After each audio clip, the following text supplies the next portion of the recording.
ദൈവവും മനുഷ്യനും തമ്മിലുള്ള കമ്മ്യൂണിക്കേഷനാണ് പ്രാർത്ഥന. പ്രാർത്ഥിച്ചാൽ ഉത്തരം ലഭിക്കാം, ലഭിക്കാതിരിക്കാം. എന്നാൽ പ്രാർത്ഥിക്കുന്ന മനസ്സിന് ആശ്വാസവും സമാധാനവും ലഭിക്കും. മുൻപെങ്ങോ ആരുടെയോ പ്രസംഗത്തിൽ കേട്ട ഒരു കഥ ഇപ്പോൾ ഓർമ്മയിൽ വന്നപ്പോൾ നിങ്ങളുമായി ഷെയർ ചെയ്യുന്നു. ഡോക്ടർ മാർക്ക് പ്രസിദ്ധനായ ഒരു ഓങ്കോളജിസ്റ്റാണ്. അനേക ക്യാൻസർ രോഗികളെ ചികിത്സിച്ച് സുഖപ്പെടുത്തുന്നു.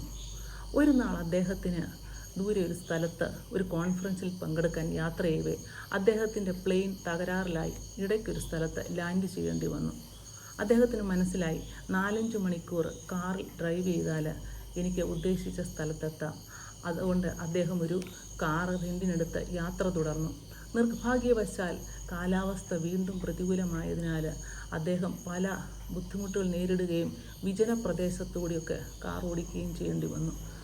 എങ്ങനെയെങ്കിലും ജനവാസമുള്ള മേഖലയിൽ എത്തിച്ചേരണം എന്നുള്ള ആഗ്രഹത്തിൽ ഡോക്ടർ യാത്ര തുടർന്നു. ഭാഗ്യവശാൽ ദൂരെ ഒരു വെളിച്ചം കണ്ടു. ആ വെളിച്ചം കൊണ്ടെത്തിച്ചത് ഒരു ചെറിയ വീട്ടിലേക്കായിരുന്നു.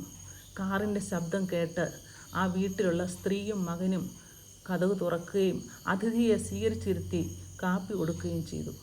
കാപ്പി കൊടുത്തതിന് ശേഷം ആ സ്ത്രീ പറഞ്ഞു, ഇപ്പോൾ എൻ്റെ പ്രാർത്ഥനാ സമയമാണ്, ഞാൻ പ്രാർത്ഥിച്ചിട്ട് എളുപ്പം വരും. കാപ്പി കുടിച്ചുകൊണ്ടിരിക്കുമ്പോൾ മാർക്കിന് മനസ്സിലായി ഈ സ്ത്രീക്ക് അനേക ബുദ്ധിമുട്ടുകളുണ്ടെന്ന്.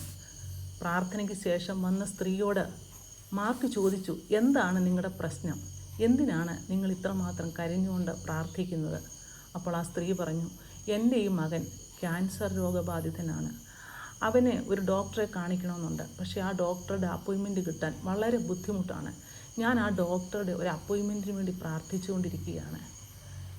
മാർക്ക് ചോദിച്ചു, ആരാണ് ഈ ഡോക്ടർ? എന്താണ് ആ ഡോക്ടറിൻ്റെ പേര്?